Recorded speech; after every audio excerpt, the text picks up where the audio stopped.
બગદાણાની આખી ઘટનાને લઈ અને હવે એસઆઈટી દ્વારા ક્યાંક ને ક્યાંક કાર્યવાહી કરવામાં આવી રહી છે।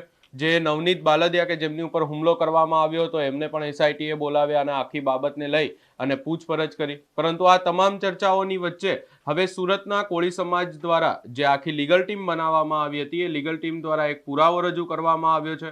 કહેવામાં આવ્યું છે કે આ પુરાવો છે, પરંતુ આ પુરાવો પોલીસને કેમ નથી જોવાતો, એસઆઈટીને આખા પુરાવાને લઈ અને કેમ ચર્ચા નથી કરતી, એવી પણ વાત કરવામાં આવી છે। વધુમાં આ સમગ્ર ઘટનાને લઈ અને કોળી સમાજના એડવોકેટ દ્વારા શું કહેવામાં આવ્યું, આખો શું પુરાવો રજૂ કરવામાં આવ્યો, એના પર નજર કરીએ। નમસ્કાર મિત્રો, જય કોળી સમાજ મિત્રો। સુરતની લીગલ ટીમ દ્વારા એક મહત્વનો આધારભૂત પુરાવો અમારા ધ્યાને આવ્યો છે। તો એસઆઈટી ટીમના જે અધ્યક્ષ જયવીર ગઢવી છે એને મારે ખાસ કહેવાનું કે 29 ડિસેમ્બરના રોજ જે નવનીતભાઈ ઉપર જે હુમલો કરવામાં આવ્યો હતો એ જ આરોપીઓ અને જયરાજા ફાર્મ હાઉસમાં જે વિડીયો ઉતાર્યો હતો એ જ વિડીયો આ બંને આરોપીઓ, બધા જ આરોપીઓના કપડાં એક જ હરખા છે। અને જ્યારે નવનીતભાઈ ઉપર જ્યારે હુમલો કરતા હતા ત્યારે એક આરોપી અન્ય સહ આરોપીને પોતાના વિડીયો મારફતે અને આ સમગ્ર ઘટના એ વિડીયો કોલથી બતાવતા હતા। તો એ વિડીયો પણ એમાં દેખાય છે, ચોખ્ખું અમને લાગે છે। તમે આ વિડીયોને તમે ઝૂમ કરો, તેને સ્લો મોશનમાં જોવો તો તમને ચોક્કસપણે આમાં દેખાઈ આવશે।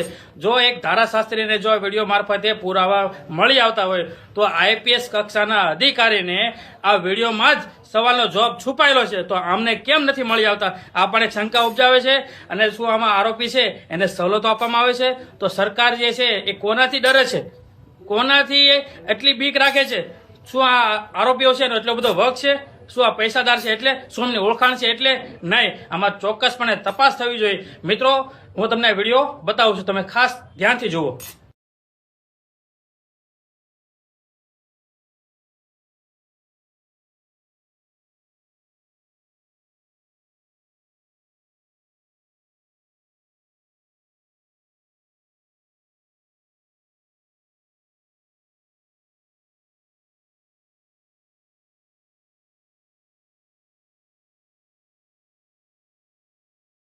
તો આ તમે સંપૂર્ણ વિડીયો નિહાળ્યો ને, તમે જોયો ને, હવે તમને શું લાગે છે?